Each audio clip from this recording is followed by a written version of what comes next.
हाम्रो सङ्घर्ष त अब सुरु हुने रहेछ। अब हाम्रो दर्शन त अब सुरु हुने रहेछ। स्यामी, जय प्रेम, नमस्कार, प्रणाम।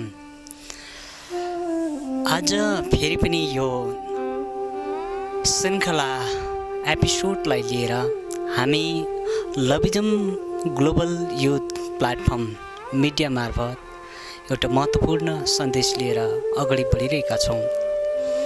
यसबेला संसारमा प्रेमको फुल फुल्न थालोस्, संसारको हरेक प्राणीहरूको अस्तित्व बाँच्न सकोस्, हरेकले शान्ति पाउन सकोस् भन्ने उद्देश्यको साथमा प्रेमवादको दर्शनको सूर्य उदाउनका लागि औरत खटिरहनु हुने प्रेमवादको दर्शनदाता प्रतिपादक हिज होलिनेस मास्टर गडाञ्जल गुरु हजुरप्रति म सेमिङ गुरु भारतको तर्फबाट मेरो शिरलाई नमन गर्दै यो प्रेमवादको दर्शनलाई अगाडि बढाइरहनुमा खटिरहनुभएका सारा यात्री, सारा विश्वका सम्पूर्ण जनहरूलाई पनि याद गर्दै आज विशेष हामी केही क्षणको लागि आजको यस लभिजम ग्लोबल युथ प्लेटफर्म मिडिया मार्फत के बोल्न गइरहेका छौँ। अनुमति होस्। स्यामी, जय प्रेम।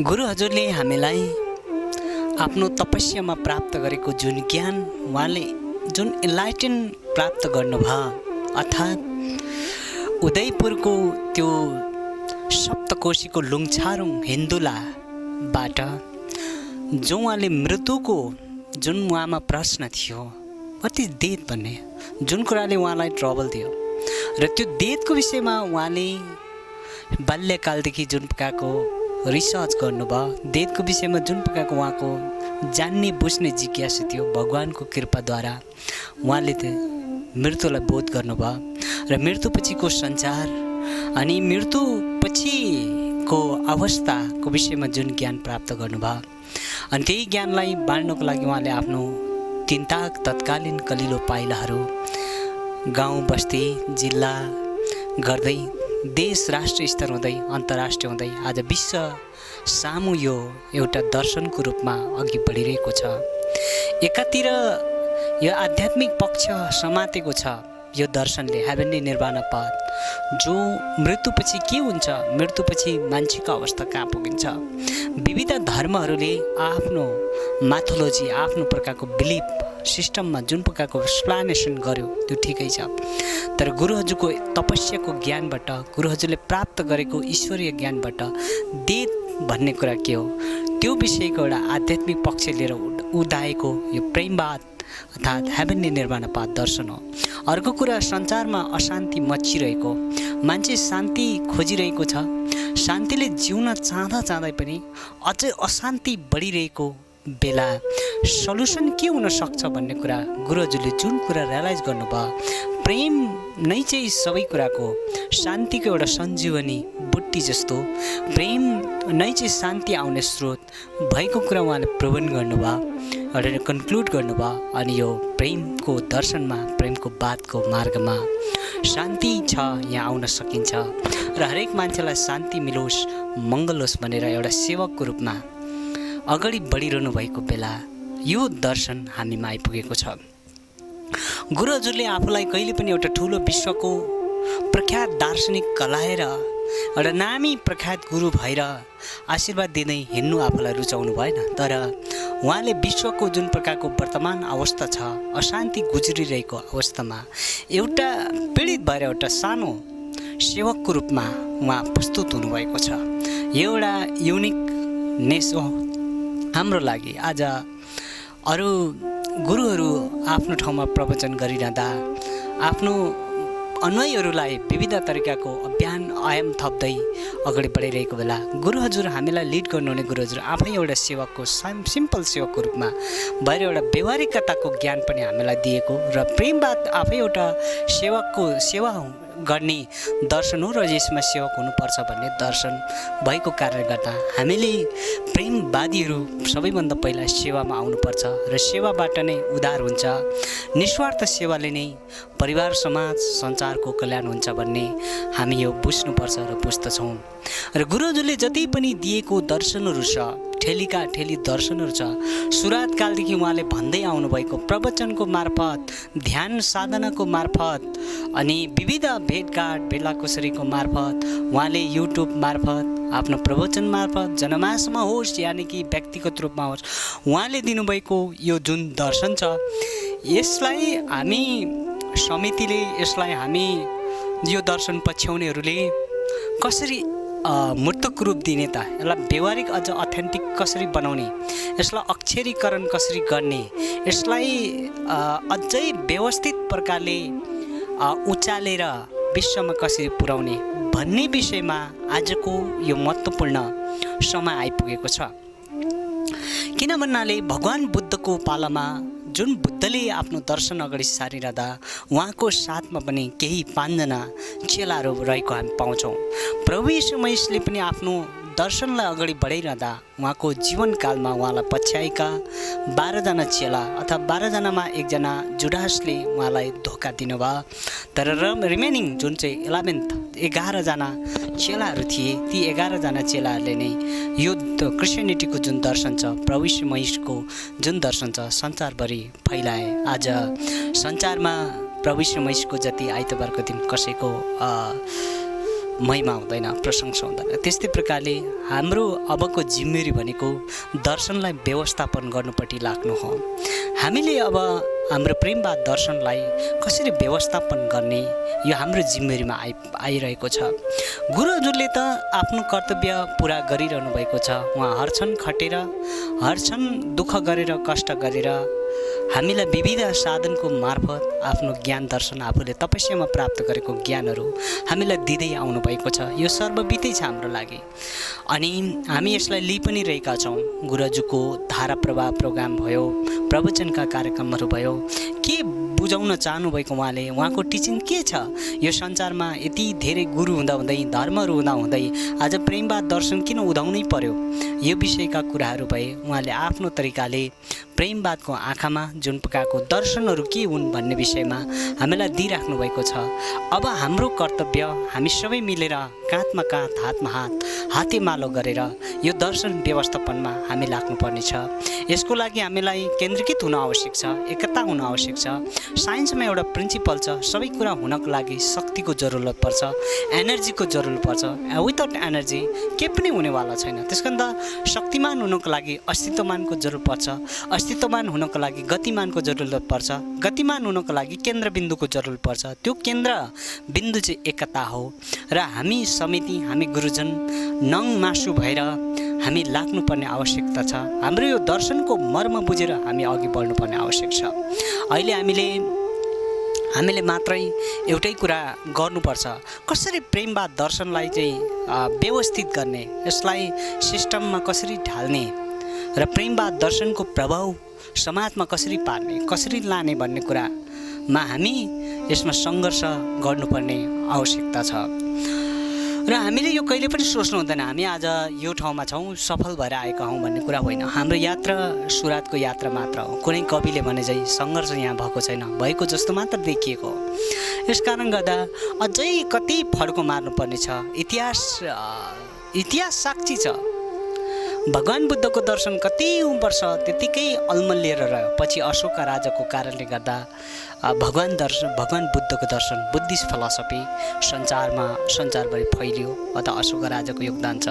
प्रभु यीशु मसीहको पनि त्यस्तै भयो। 16th सेन्चुरीतिर मात्रै क्रिस्चियनिटीले स्टेट रिलिजन भनेर युरोपमा पाएको एउटा अधिकार प्राप्त गरेको हामी क्रिस्चियनिटीको हिस्ट्रीमा पढ्ने गर्छौँ। त्यस्तै प्रकारले यो प्रेमवादको दर्शन पनि यसरी अगाडि बढाइरहँदा यसले त सबैलाई समेटेर अघि बढाइरहेको छ। एउटा धर्मलाई मात्र होइन, एउटा जाति, एउटा संस्कारलाई मात्र होइन, सारा मानव कल्याण लिएर बोकेको दर्शन भएको कारणले गर्दा हामी यो बेला इगोको भावनाले होइन, यो बेला आफ्नो व्यक्तिगत भावनाले होइन, हामी आफै व्यक्तिगत भावनाले गर्दा एउटा कृत्रिम उपस्थितिले गर्दा हामी धेरै चुक्दै गइरहेका छौँ। हाम्रो सक्रियताहरू हराउँदै गइरहेको छ। हाम्रो निश्चयका धुनहरू, हाम्रो कार्यक्रमहरूमा स्थिरता छाउँदै गइरहेको छ। हाम्रो युवाहरूमा पनि निराशा आइरहेको हामी देख्छौँ। तर हामीले यति बेला यही बुझ्नुपर्छ, हाम्रो यात्रा टुङ्गिएको होइन, हाम्रो यात्रा अझै बढ्नु छ। फेरि जुर्मुराएर अगाडि बढ्नुपर्छ। म आफ्नै व्यक्तिगत मेरो अनुभवमा पनि म पनि अब यो कुरालाई रोक्छु, यो कुरा अब यतिकै भयो भन्ने पक्षमा म पनि रहन्थेँ, तर होइन रहेछ। अब हाम्रो सङ्घर्ष त अब सुरु हुने रहेछ, अब हाम्रो दर्शन त अब सुरु हुने रहेछ। यस कारण गर्दा यो दर्शनलाई केन्द्रीकृत गर्नको लागि, व्यवस्थापन गर्नको लागि हामी सबैजना कुन देशको कुन राज्यको नभएर प्रेमवाद दर्शन कसरी अघि बढाउनुपर्छ भन्ने गहिरो चिन्तन, गहिरो छलफल, एउटा अझ प्युरिफाइड गरेर अघि बढ्नुपर्ने आवश्यकता आएको छ। यसमा हामी दर्शक होइन, हामी खेलाडी हौँ। यसमा हामी एउटा दर्शन सुन्ने, हेर्ने, मजा गर्ने अनि मजाले लिने मात्र होइन, तर यो दर्शन अगाडि बढ्ने जिम्मेवारी व्यक्तित्व परेको कारणले गर्दा आजको यो एपिसोडमा म अत्यन्त सिरियसली भएर सबै समिति जति पनि हामी छौँ लाई निवेदन गर्न चाहन्छु, कसरी हुन्छ यो दर्शनलाई व्यवस्थापन गरौँ, कसरी हुन्छ यो दर्शनलाई सिस्टममा ल्याउँ, कसरी हुन्छ हामी सबैजना एउटा टिमवर्क भएर लागि परौँ। जसरी यो हाम्रो शरीरको संरचना बन्द कति मजाले बनेको छ। हाम्रो शरीरमा किडनी छैन भने शरीर सबै फेल हुन्छ। हाम्रो शरीरमा एकछिनको लागि लिभर छैन भने सबै फेल हुन्छ। हाम्रो शरीरमा मुटु मात्र भएर के हुन्छ? त्यसकारण गर्दा शरीरको अङ्ग प्रत्यङ्गको कोअर्डिनेसन कन्ट्रोल हुनुपर्छ। स्केलेटन सिस्टमले मस्कुलर सिस्टमको सहयोग माग्नुपर्छ है। अर्गन सिस्टमले अर्को अर्गनसँगको मद्दत माग्नुपर्छ, तब यो शरीर उठेको छ। रेस्पिरेटरी सिस्टमले नर्भस सिस्टमसँगको सम्पर्क राख्नुपर्छ। त्यसकारण गर्दा हाम्रो यो सिस्टममा जुन प्रकारको कन्ट्रोल एन्ड कोअर्डिनेसन छ, तब यो बडी उठेको छ। यसकारण गर्दा हाम्रो शरीर आफै रोगिएर थलिएको छ भने हामी एकतामा आउन सक्दैनौँ। यसोस्ले गर्दा हामी सबैजना हाम्रो दर्शन अघि बढाउने एउटा बडी हौँ, हामी एउटा टिम हौँ र टिम वर्क भएर हामी अघि बढाउँ। यसमा हामीले आजसम्म के गर्यौँ, हामीले के दियौँ भन्ने कुरा होइन, अब के दिनुपर्छ, अब के कसरी जानुपर्छ भन्ने विषयमा हामी लाग्नुपर्छ। र यसको लागि सारा ब्लकका यात्रीहरू फेरि जुर्मुराई उठाउँ, फेरि बिउती उठाउँ, फेरि एकपल्ट हाम्रो अभियानलाई तीव्रता रूपमा अगाडि बढाउँ। निराशा होइन, हताशा होइन, तर एउटा आशा राखेर संसारको कल्याण होस्, मानव जातिको हित होस् भन्ने कामनाको साथमा एउटा अक्षुण्ण लक्ष्य राखेर, पवित्र लक्ष्य राखेर हामी यो प्रेमवाद दर्शनलाई फेरि उचालौँ र संसारमै पुर्याउनका लागि प्रयासरत रहौँ। र एक दिन हाम्रो इतिहास हुनेछ, त्यो हिस्ट्री हाम्रो लागि लेखिनेछ। त्यसकारण गर्दा बाइबलमा प्रभु यीशु मसीहको मात्रै इतिहास छैन, बाइबलमा अरू चेलाहरूको इतिहास छ, पावलहरूको इतिहास छ, पत्रुसको इतिहास छ, थोमाको इतिहास छ है। त्यस्तै प्रकारले हामीले पनि त्यस्तो इतिहासहरू बनाउन सक्नुपर्छ र संसारको पीडालाई कम गर्नको लागि, संसारको दुःखलाई कम गर्नको लागि, संसारमा बढिरहेको अशान्तिलाई कम गर्नको लागि उदाएको महान प्रेमवाद दर्शनमा हामी एउटा टिमवर्क भएर अगाडि नबढे यो प्रेमवाद दर्शन लङ्गडो हुन सक्छ। यो प्रेमवाद दर्शन मात्रै भएर एउटा कोरा कागज बन्न सक्छ। यसले व्यवहारिक रूप पाउँदैन र जबसम्म व्यवहारिक रूप पाउँदैन तबसम्म त्यो एउटा सिद्धान्त मात्र हुन्छ।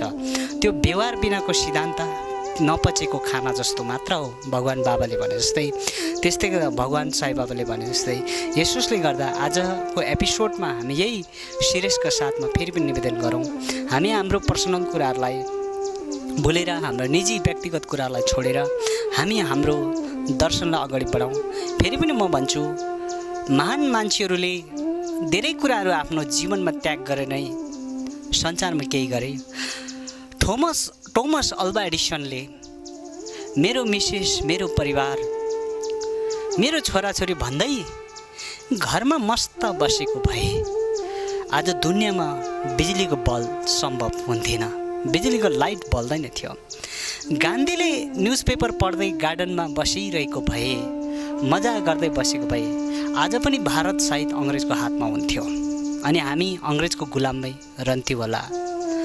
अब्राहम ग्राहम बेलले है एउटा आफूलाई सिम्पल मान्छे सोचेको भए आज टेलिफोनको आविष्कार, आज यो नेटवर्किङको जुन मोबाइलको आविष्कार, जुन सञ्चार माध्यमको आविष्कार संसारमा हुने थिएन। यसर्थ संसारमा कसै न कसैले आफ्नो व्यक्तिगत परिवार सब कुछ छोडेर ठुलो योगदान पुर्याएको छ। तब उहाँले इतिहास रचेको छ, संसारलाई एउटा योगदान दिन सम्भव भएको छ। त्यही सिलसिलामा आज यो कुरा यहाँ इङ्गित गर्दै मलाई एउटा याद आउँछ, मैले एउटा नेल्सन मण्डेलाको बुक्स पढेको थिएँ, लङ वे टु फ्रिडम, अर्थात् स्वतन्त्रताको लागि लामो पाइला। 27 वर्षको जेलपछि उहाँले जुन प्रकारको बुक्स लेख्नुभयो, मान्छेको आफ्नो कर्तव्य हुन्छ, दुईवटा कर्तव्य हुन्छ मान्छेको है। There are two duties of human being. एउटा कर्तव्य उसको परिवार, उसको मिसेस, उसको छोराछोरी। अर्को उसको कर्तव्य उसको समाज, उसको राष्ट्र, उसको देश। र यो दुई ठाउँमै हामीले सही तरिकाले आफूलाई प्रस्तुति दिन सक्यौँ भने त्यही महान मान्छे कहलाउँछ भनेर लङ वे टु फ्रिडम भन्ने बुक्समा एउटा कन्क्लुड गरेको हामी पाउँछौँ।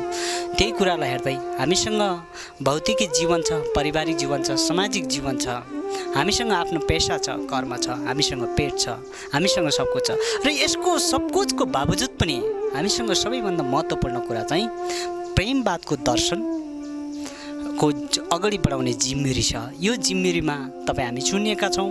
यसोस्ले गर्दा हामी गुरुजन, हामी को कमिटी सबै भएर हामी निम्न यात्री किन नहौँ, हामी सबै भएर हामीले यति बुझौँ, यो प्रेमवादको दर्शन हाम्रै पालामा अगाडि बढाइरहनुपर्छ। हिस्ट्री भनेको चाहिँ बितेको कालमा भएको घटनाहरूको सङ्गालोको इतिहास अर्थात् सङ्गालो हो त्यो इतिहास अर्थात् रिकर्ड।